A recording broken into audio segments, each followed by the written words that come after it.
You are listening to Something Rather Than Nothing. Creator and host, Ken Valente. Editor and producer, Peter Bauer. Ba-ba-ba. Yes, we're good. All right, you ready? Yes. Okay.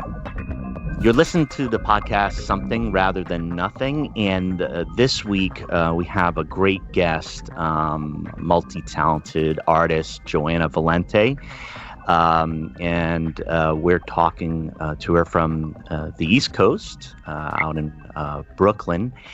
And Joanna, it's great to have you on this show. I'm really excited to talk about a lot of the art that you do and a lot of the projects that you're in. I'm going to go right into it. And one of the questions we like to ask is, what were you like as a young human? What type of thing were you curious about? Yeah, so I was definitely very, very shy, very quiet, very introspective, which surprises people when I tell them that today, just because now I, often seem pretty extroverted and friendly. And this is not to say that I wasn't friendly, I definitely was, but it was hard for me to put myself out there. I was like really kind of terrified of a lot of like interactions with people. And I was, as you can imagine, very artistic. I can remember, from a young age always being like painting something or drawing something or writing something. And I'm not really sure why. I mean, my parents definitely were not unsupportive of that, but it's not like they aren't necessarily artists themselves. I think it's just something for some reason I just did a lot. And I guess perhaps just because I was so shy and introspective, it was kind of a way for me to express my emotions and kind of take some sort of control or power, over myself. And of course, all of this was subconscious. Like I wasn't thinking about that as a kid. But yeah, I think like it was just kind of interesting, like for me growing up, because I had a good childhood. I've an amazing sister that I'm very close with, and my parents, did the best that they could to raise us. But for some reason, it was difficult, I think, for me emotionally in a lot of ways, just because of my like extreme shyness. Yeah, so that was something that, obviously is connected to the things, that you've created over time. What types of creativity enter into? I know you do photography, poet. I mean, over time, what have you spent a lot of time doing as far as art projects? Yeah, that's a great question. I mean, so definitely a writer. And I write fiction, poetry, and nonfiction. I guess as I guess we'll talk more and more, you'll see like I just don't love having to choose one form. So writing of any kind, although definitely poetry has been like my main focus for a long time. That's what I have my MFA in.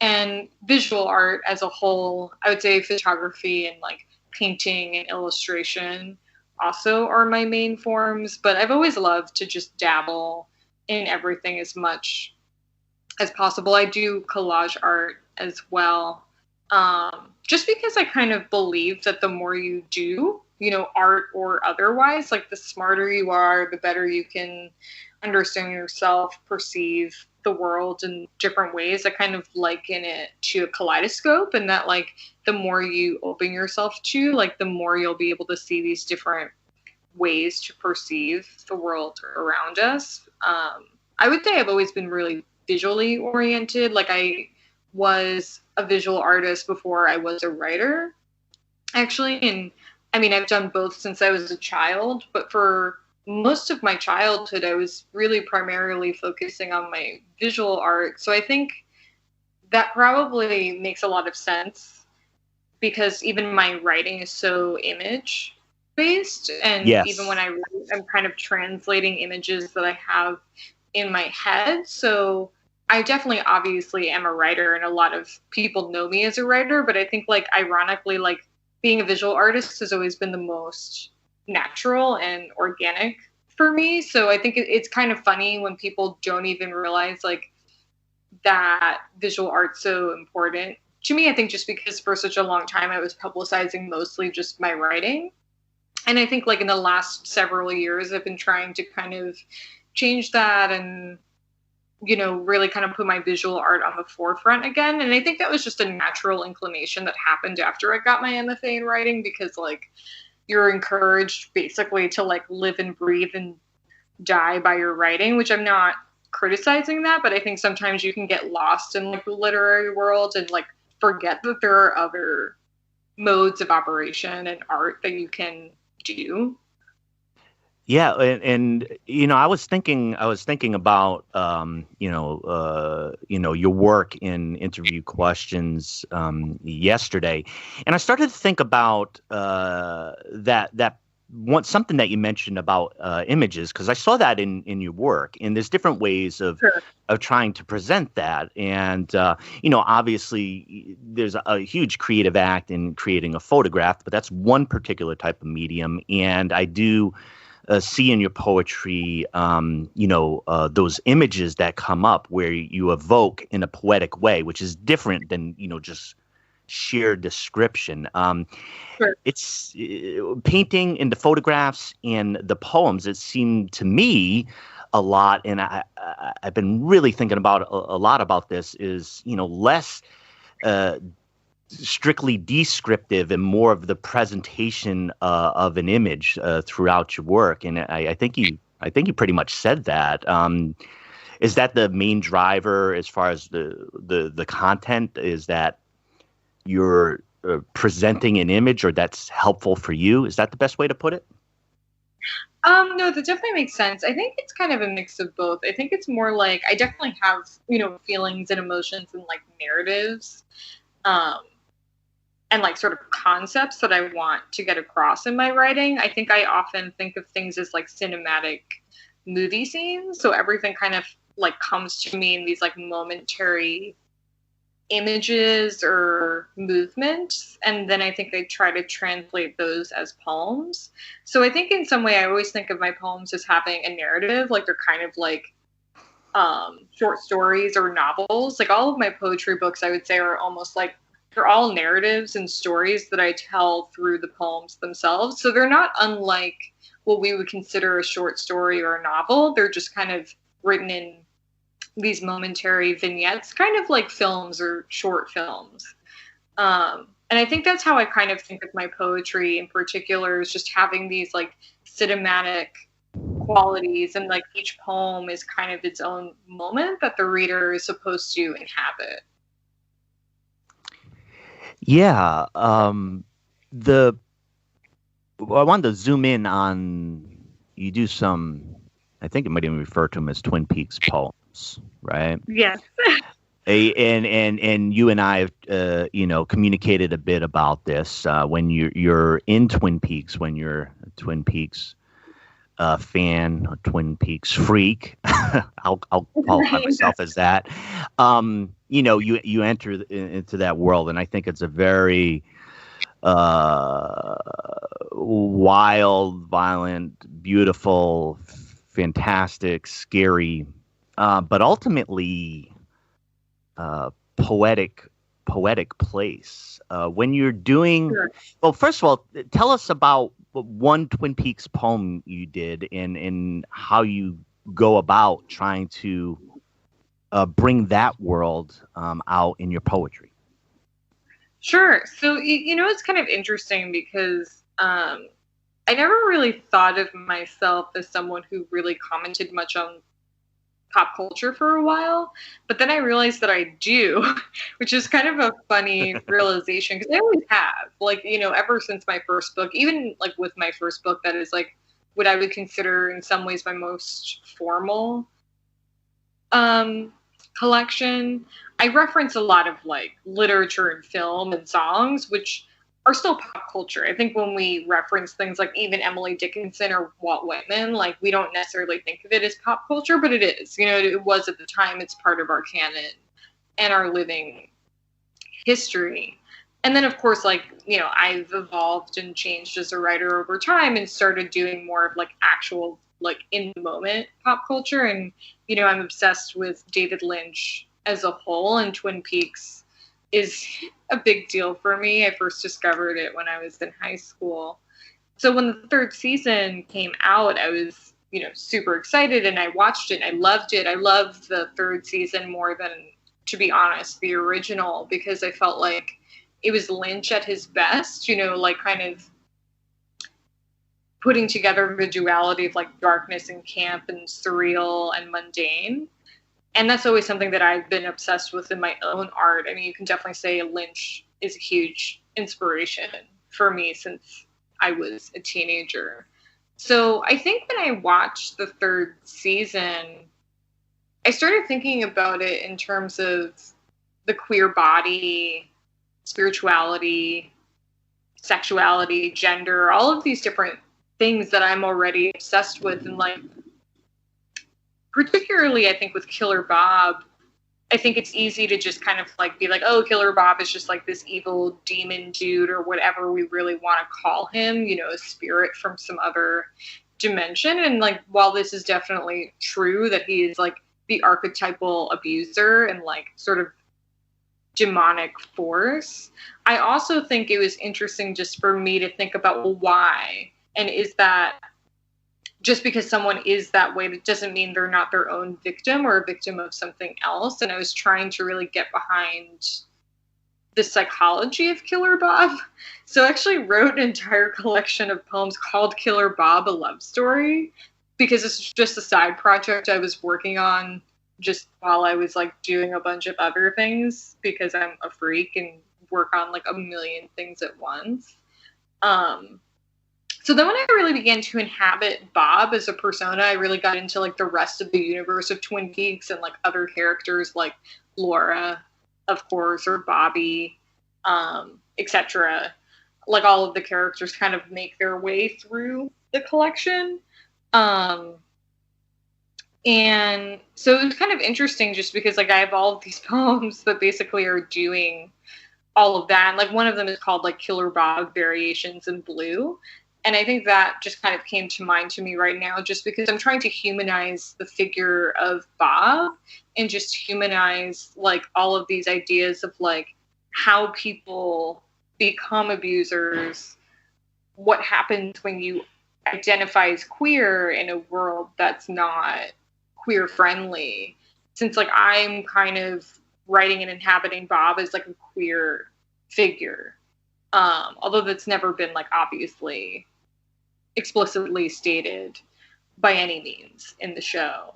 And just because there's a lot of weird gender dynamics within the show itself, so I'm like kind of really working through a lot of that, especially because right now we're in this moment politically, and emotionally where people are really thinking about gender and gender dynamics. And for me, especially as like a queer person who also identifies as non-binary, like clearly I'm like working through what this means for me, like within society. So clearly I'm taking this a lot more seriously than probably David Lynch ever imagined. But I find it fascinating too to use pop culture as a way to to explore these like deeper themes. And I think it's easy for people to read them and kind of unpack it themselves, because we all like understand like this greater like zeitgeist and theme, versus I think if I was only writing from my own personal perspective, it's not to say that people won't be able to relate to it, but I think people can kind of easily relate to things that they themselves have engaged with, whereas like not everybody knows my personal life or personal aesthetic. I don't know if that makes any sense. I feel like I just rambled. No. It really does, and I actually like the active component on gender that you talk about, because I think the text itself, and with David Lynch and with Twin Peaks in particular, is extremely complicated. And I think on one pole of analysis, there is this kind of extreme, almost oppressive patriarchy of traditionalism that's within the text, and there's just extreme violence that is the basis of the show. And but at the same time, I think it's wonderful how you enter into that and explore that, because I believe the text is a lot more dynamic than just kind of this polarity. Is David Lynch, Oh, sure. is he, what is he supporting? Everybody tries to politicize it, and I think that's fantastic to Sure. try to. But I think part of his thing with Lynch is that he says, "Well, I've tried to create, these images that have come up in my head, and I've seen Sure. these things, So there's like less. It's like I'm not trying to overtly create Killer Bob, like that type of violence." And nothing is all good or all bad necessarily. I mean, clearly, I'm the first person to say that, like, obviously some things are, violence or, assault or any of these terrible things, murder, like, those are bad. Like, those are intrinsically bad things. By no means am I like glorifying or condoning that, but I do think there's a lot of gray areas and nuances in all of these things. And I'm always interested in kind of exploring the nuance, even within like something that is violent and terrible, because I think it's important to know where these things stem from. You know what I mean? Because I think a lot of times like people want to shy away from like exploring these things because it's easy to be like, well, this is just wrong or this is just bad, so like we're gonna leave it boxed up. And I kind of do the opposite, whereas like I'm like, well, where is all the gray areas? And like that's always just kind of been fascinating to me. And I think David Lynch in general, his art does that really well, where he's not really necessarily making like judgments or statements on the characters. He's just presenting them as they are. And I think sometimes that's the strongest kind of art, where you're not trying to hold the reader's hand in making them decide what the character is like or what the actions represent. And I kind of try to do the same thing in my art, because I feel like it's clear for me on a personal level when I speak in interviews or just anyone who knows me that like I would never condone any like violent acts. But at the same time, I think, I want the reader or my viewer to make their own choices. You know what I mean? Like I treat my reader as like a smart human, if that makes sense. It makes a lot of sense. I want to thank you for, just for example, the newsletter that you send out. I mean, you do offer up a lot of your material, which is great, and I read all that. But you also have questions in there too, and I think I probably told you that was attractive. I like that because yours, and I don't think I've responded to you formally. I meant to like 100 times on the questions that you ask in your newsletter, because I think they're fantastic, because your material prompts the reader or the viewer to think, but then you ask overt questions that I think a lot of times are very challenging questions, and Sure. Disruptive. And useful. Speaking about that, since I think it's so great and I think folks may enjoy it, how do folks get on your email list?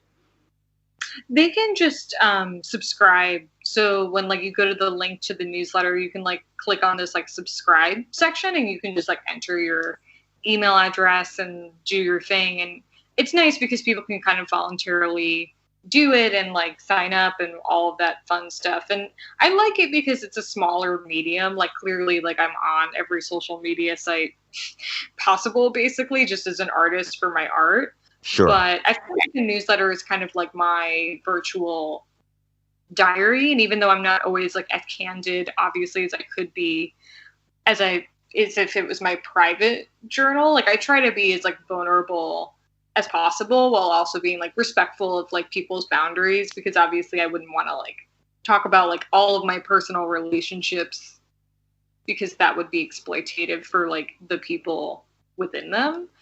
But I try to really like just use it as a place to kind of be honest with myself, because I like am actually really bad at keeping a personal journal.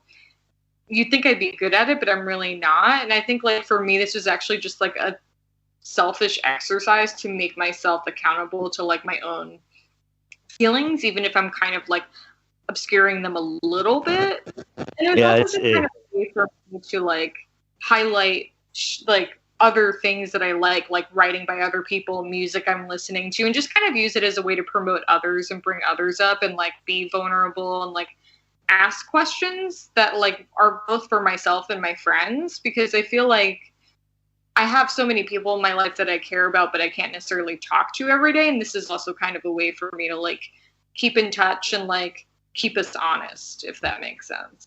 Yeah, I really like that. It's interesting that you describe that, you know, maybe like a concern, you know, is this selfish? And at the, I was just thinking is like, you know, that you're giving. I mean, you were giving some of your art, you're giving some of your thinking, and then you ask questions of others, which expresses an explicit interest in, you know, how do others think about that. So I think it, you know, there's a lot there for everybody. It's like a quid pro quo for the totally. And I love getting to know people. Like I'm just like such a curious person. Like so anytime anyone responds, like I'm just so happy that someone responds, because like I just also like feel like what's the point of life if we're not like close to the people around us. Yeah.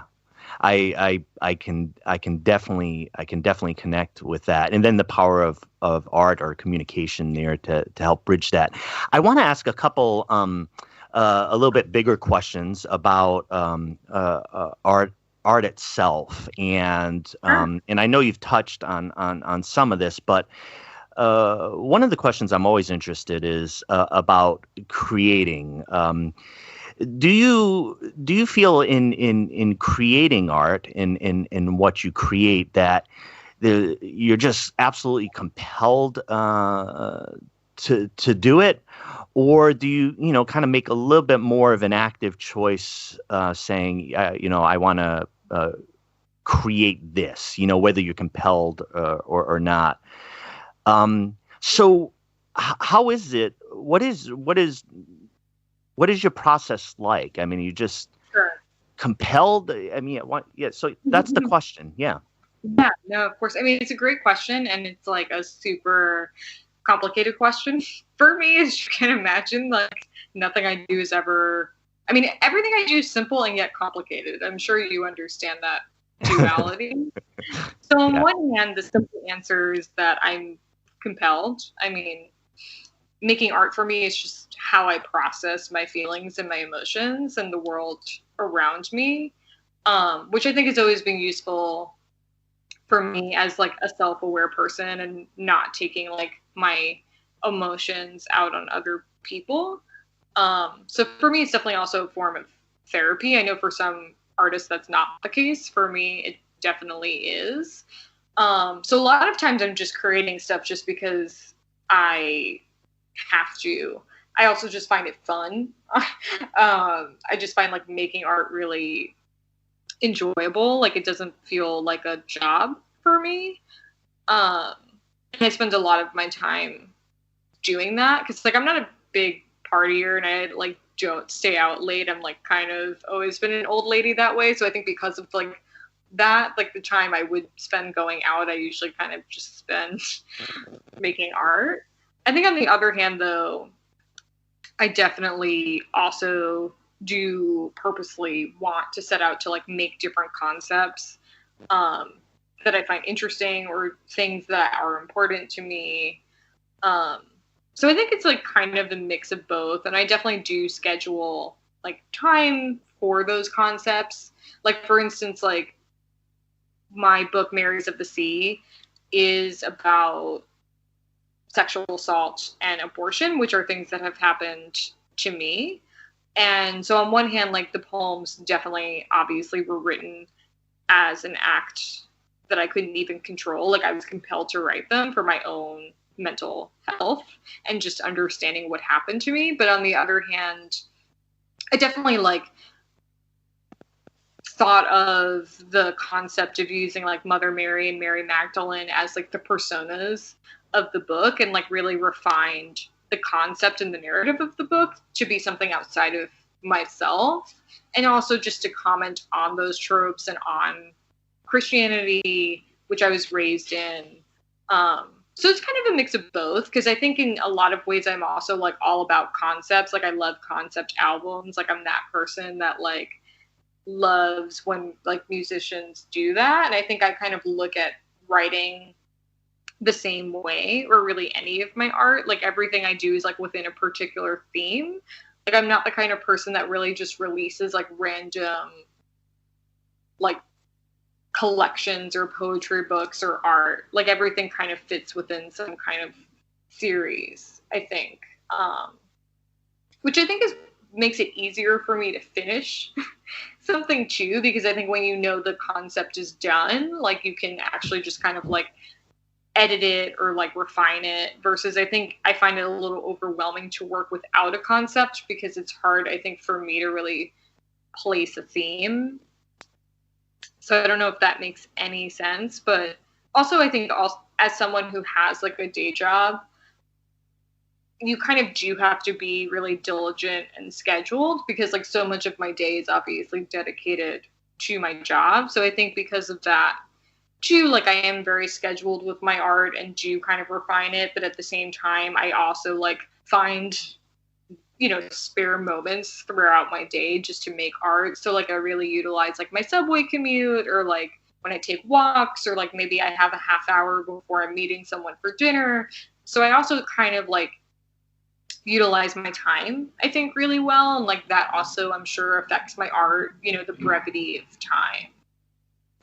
Yeah, and I when you were talking there about the concept, I latched onto that because I'm a concept album.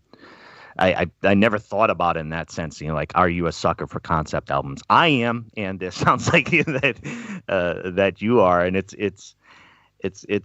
a, you know, maybe it's just a way to kind of collate themes, but be able to, you know, kind of keep approaching it from a different direction. You know, not giving up on the idea. And as a way to collect your thought. Does that make sense? Oh, totally.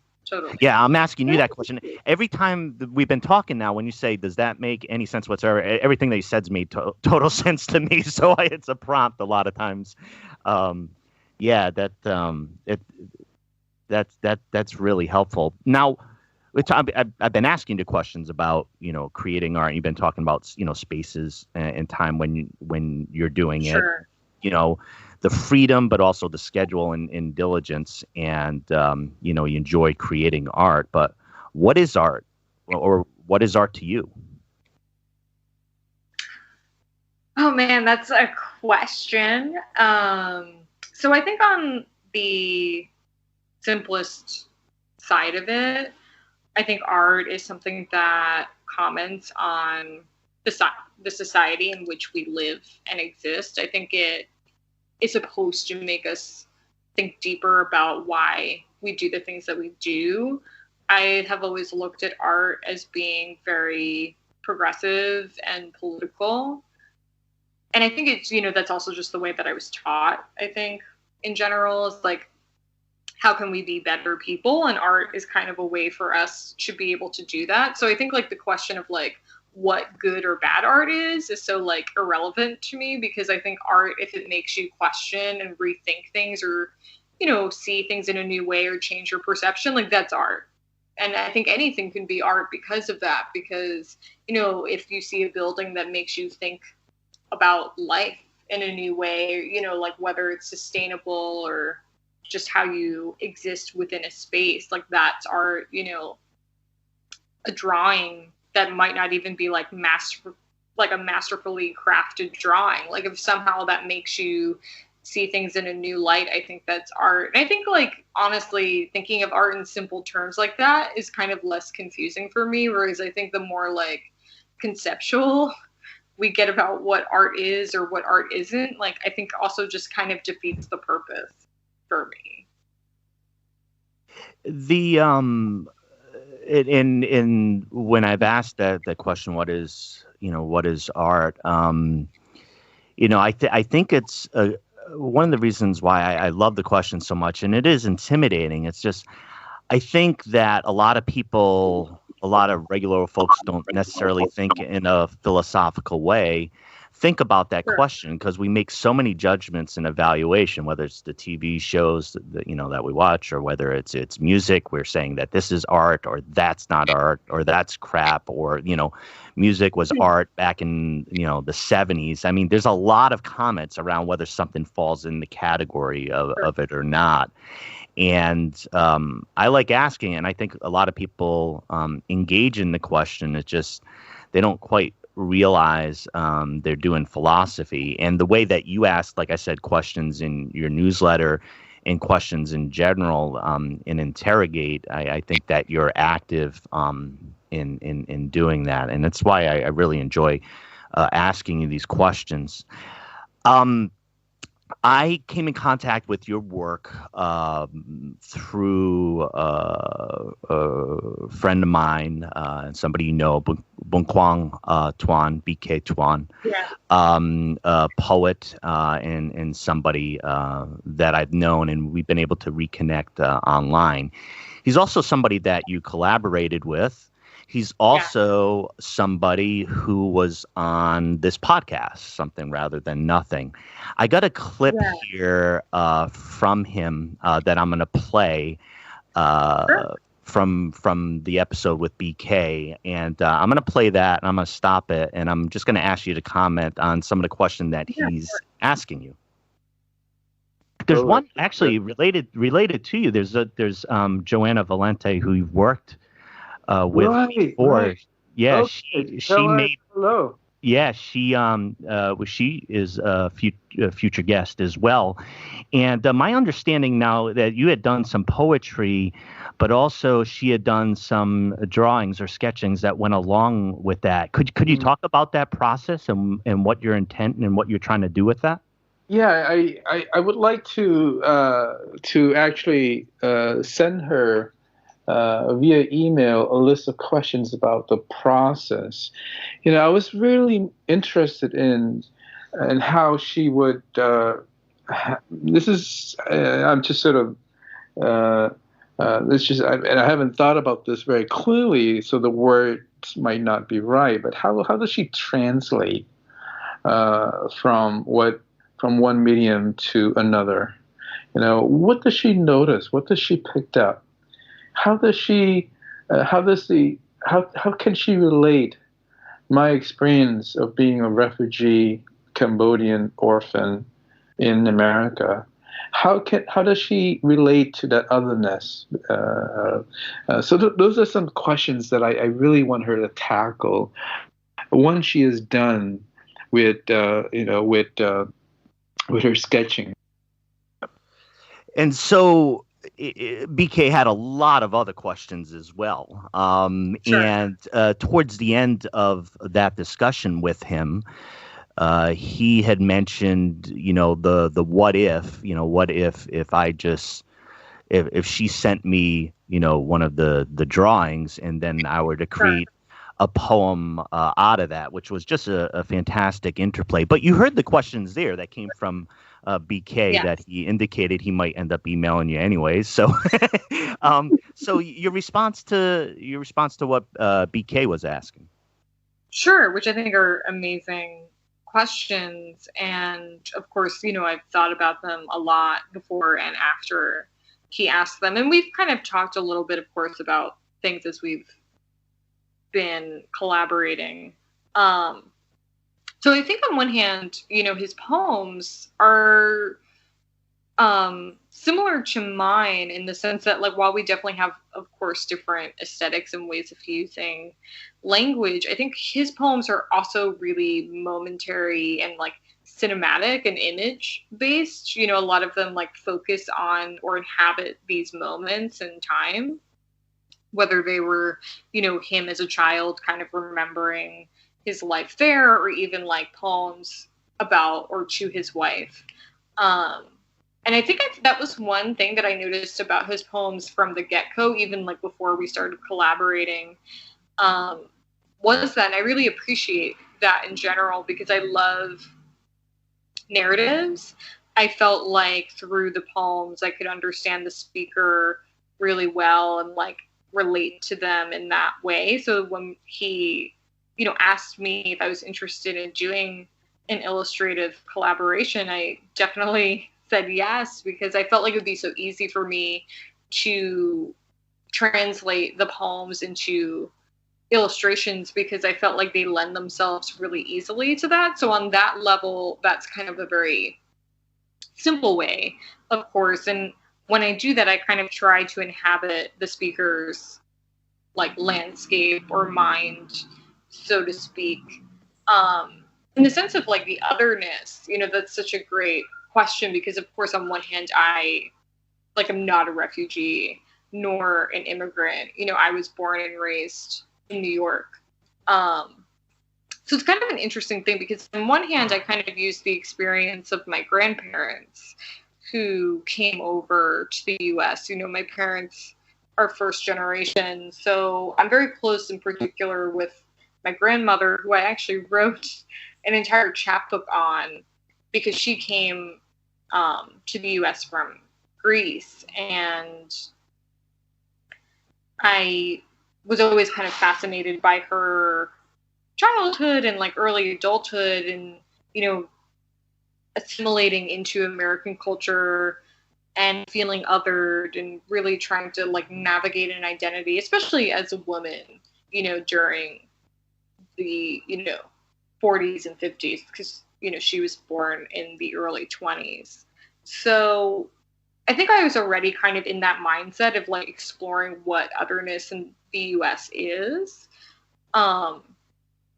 And I think from my own perspective, I definitely have felt otherness when it comes to like my own gender and sexuality, because being queer, while seemingly more like accepted now, is still obviously not really considered the norm by any means.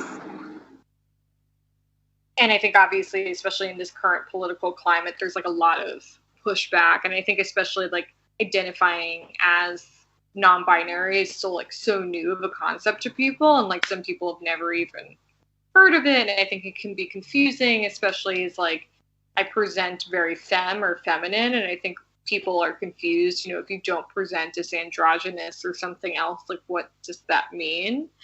So I think I was using my own emotional understanding of my own feelings of otherness into BKs, although like there are different forms, and identities of otherness. So obviously I can't like emotionally or physically understand his in his very unique way, but I think I can use my own sort of like experiences to blend our own experiences together, if that makes sense, because there's definitely this interesting sense of loneliness, aloneness, kind of rejection, and like a longing and a desire to fit in, I think, in his poems, especially the ones that he sent me. And I think those are very universal feelings. And I think a lot of times anyone who's ever felt any of those things, like you can relate to them, even if you can't relate to someone's exact experience. And I think that really drew me into, because I think EK does a really amazing job of expressing those emotions through these like moments and poems that he writes. Like I remember like there's this poem called Gruel where he's describing eating, this food, and just like how that feels as a child, and just like that sense of sort of like dissatisfaction and loneliness, and like also tenderness for his family. You know what I mean? There's so much wrapped up in that. I think we've all kind of experienced these things on different levels and different situations. And I think I'm always thinking about ways that we're all connected through those sort of universal emotions, even if we're not all connected through our memories or our experiences, because, we're singular beings. Only we can live in our bodies, and in our lives. So I think that's the fascinating thing about art. I think that's what art kind of does, is that it connects people through these emotions. Yeah, and it's I find it really powerful. You talking about his work. I found both of your work overall and in general amazing, but your poetry, in his poetry and his I find it particularly moving. Known him or been interested in his story over time, and it's such a great collaboration. And I'm definitely glad it led me to your work, and we have the opportunity to talk. And he had just had a lot of questions that came about that process. Like, I really want to understand. I think that's really helpful. As you've described it, and and some of the bits that you mentioned, I've done some recent thinking about the otherness and friends and those in the community who are struggling with identity, but also gay and lesbian, queer, and the threat that, say, hey, is in a place like Portland, Oregon, right? So it's been a political eye opener for me. Like, I'm not disengaged; I'm very engaged in politics, but out here, and with this being, this kind of at times battleground between the far right and what's deemed to be the far left, or Nazis versus society trying to protect people from Nazis, is that those communities listen to community radio, and overtly targeted and targeted in such a fashion where it's been increased by people who want to eliminate that those people. There's that hatred there, and and this is Portland, Oregon, and Portland, Oregon is only going to be just a very complicated place, just like many other places around the country are very complicated. So I really connect with the way you describe, the otherness, or kind of that drive to connect, that I think is very apparent as a tension in your writing, but also in BK's. Sure, absolutely. Now, I wanted to just ask you a little bit more about like your job and the thing that you do, which of course is highly creative, and you have a lot of work that you do in Yes magazine. Can you tell us about your work on that, and for listeners, so they can connect with what you're doing with Yes? Yeah, of course. So I started the magazine in 2010. So it was a long time ago. It'll be 10 years ago in 2020. So I've been doing this for a really long time, and I hope to do it for a really, really long time in general. So it's kind of evolved, as you can imagine, since it's almost been 10 years, and it's definitely going to keep evolving because I have a lot of plans for it in the future. Unfortunately, I can't discuss too many of those because I have to work out some logistics, but of course, very exciting. But I can definitely talk about obviously what's happening now. So I would best, I guess, describe it as being like a lifestyle magazine, particularly an art lifestyle magazine where there's obviously a huge focus on poetry and writing, because that's what it initially was. When I first started it, it was really strictly a poetry magazine. And then as I, grew it and got older and started evolving, and the internet really kind of became what it is now, because, in 2010, when I started it, obviously the internet existed, but online magazines weren't really that common or that popular. So it was kind of like the Wild West a little bit. And, because of that, it was kind of amazing to start, but obviously has grown since then. So really now it's kind of just really meant to be a thought-provoking space for everyone, but specifically really, I guess, people that either identify as progressive or queer, feminists, anyone who feels like they don't really fit into the status quo or the mainstream. Like, this is kind of a magazine for weirdos to explore their identities and their interests in a safe way and a welcoming way. I've always been interested in diversity and diverse voices and really like giving a space for people to just explore themselves without feeling like they're going to be overly edited or like boxed into a specific demographic or vision. And I think that for me is always going to be the most important thing about the magazine. And, you know, to do it in any form, whether someone wants to write an essay or write a poem or have a video or whatever, you know, whatever it is. And I think that's something that thankfully has really come across to people. A lot of people really, like, they tell me that they feel that way, which is like amazing and like humbling, of course. So I kind of like at this point just look at the magazine as being this like interactive online experience. We have done like physical like collections before, and we do ebooks now. That's something that definitely I'm kind of in the process of like reworking a lot of that, which unfortunately I can't give too many details because I'm kind of still like figuring it all out. But like I want it to kind of be this like all encompassing movement, if that makes sense. Like I want to engage people in like kind of a lot of aspects of their lives and really just be a support system, because I think a lot of magazines, and I say this as someone who's like loves magazines, reads them all the time. On one hand, there's a magazine for everyone, which I think is great.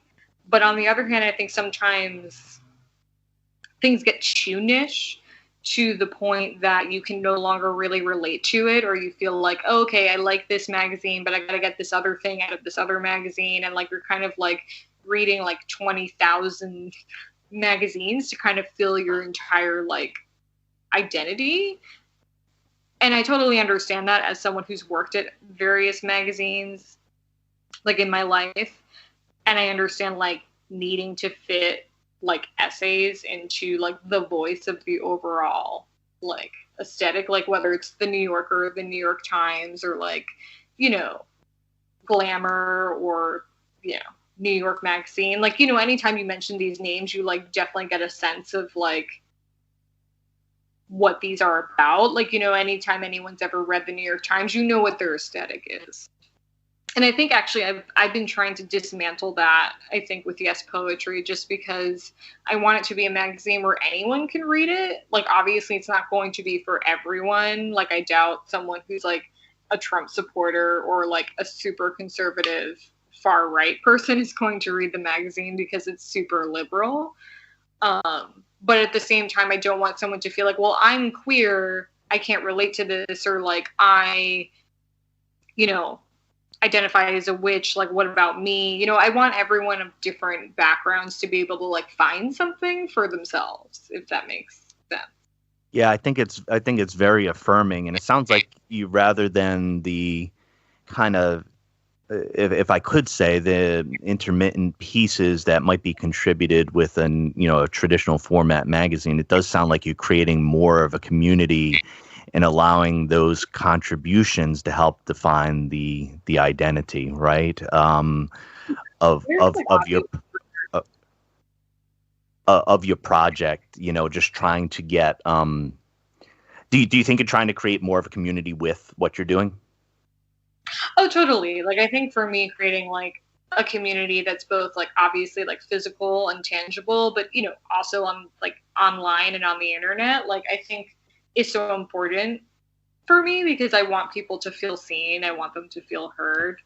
And I think doing that through like art and through a lifestyle sort of platform can definitely do that. So it's like kind of a weird thing. Like, it's both like a virtual gallery of art, but also like a community space for people to be connected like virtually and physically. And I think somehow I'm trying to do both, and I guess like it's kind of working out for me. I mean, I'm kind of also just like doing things as I go. I think because that is how sort of the internet functions now, is we're all kind of learning as we trudge along.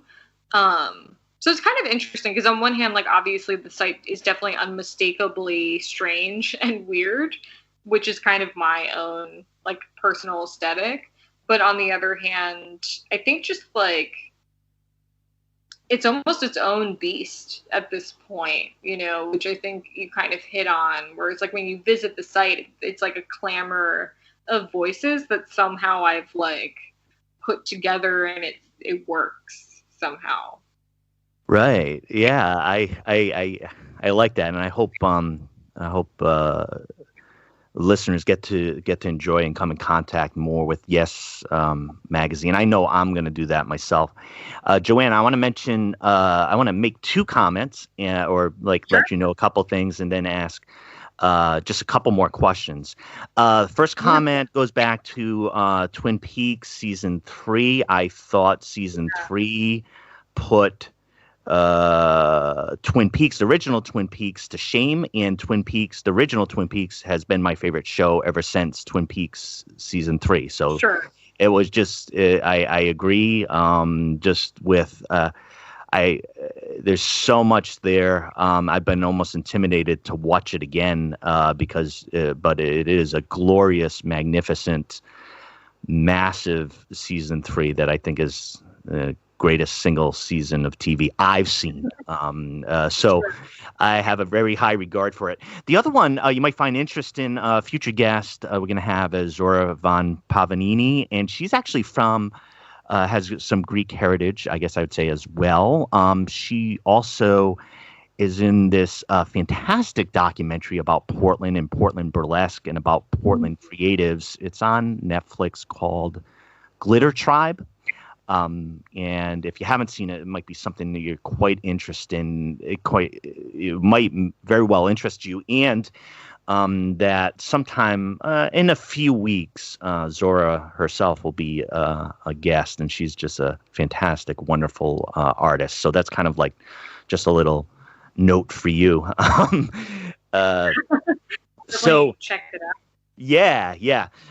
Couple questions. And this one's the big one. Why is there something rather than nothing? And in that, I'm talking about, you could talk about art, or you talk about in general. What this show, looks to explore is the creative act, and why people create things, and why we create something, or why is there anything? Why is there something rather than nothing, Joanna?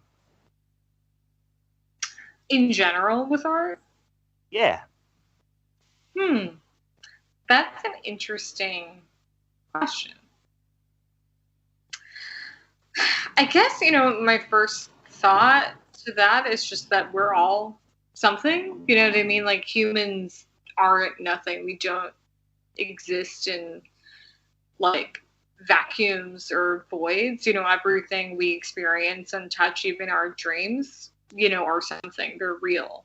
Everything we perceive is real, even if it's not necessarily what we would consider part of our like physical or tangible reality. And I think because of that, how could anything be nothing? You know what I mean? How could we do nothing? It's just not possible. Like, we wake up, we make coffee, we go to work, or we meet someone for coffee. And I think like even those things, even the act of dressing, like all of these things are acts, and acts in themselves can be seen as art, especially when you isolate them. What does it mean? Anything that we isolate, we kind of naturally have an inclination to analyze the deeper value, the deeper meaning, assign meaning to things, because we create narratives and identities, because that's how we survive, and it's how we exist, because we need to rationalize our existence and our being. You know what I mean? Like, that's how we enter into relationships, friendship or romantic. So I think that very logic is the same thing for why art, but really why anything, if that makes sense. Yeah, and what I like is you ask in that question when I was interviewing BK. He was the trick to this. I'm not sure if I should tell everybody and all the guests. The trick of this is always to ask the questions back in philosophy. And I used to make a career of it. Somebody asks you a question, ask the question back. So I love the questions. That you ask, and I love that question, and I actually learned a lot, about your thinking in your answer, and I want to thank you for that. They so I know you work. You got some big things coming up, and one I know of a book, a Survivor, and a book of poetry. But in general, one of the things I want to do with this program is really, when people listen to you, is to be able to connect to, as you described, a lot of art that you do. So can you share anything else you want to share about, what you're doing and how people can connect with, be it your social media platforms and in the work that you do? Yeah, of course. So, I mean, about my photo book in particular, since, we discussed some of that before ourselves, like, it's definitely a huge focus in my life right now, especially within my art. And so that is kind of an interesting, like, culmination of a lot of what I've been working on in general when exploring really the trauma. Like, a lot of my art in general is really focusing on gender and sex and all of these dynamics. And I've always been outspoken as someone who is, survived sexual assault and someone who had an abortion. So a lot of my poetry, my writing has dealt with this, but then I started this photo series that is an exploration on trauma in the body and in landscape. So it's kind of interesting because it's sort of merging together a lot of my writing and a lot of my visual art and putting it all together in one place. So the book, I took photos of myself and of other people and places.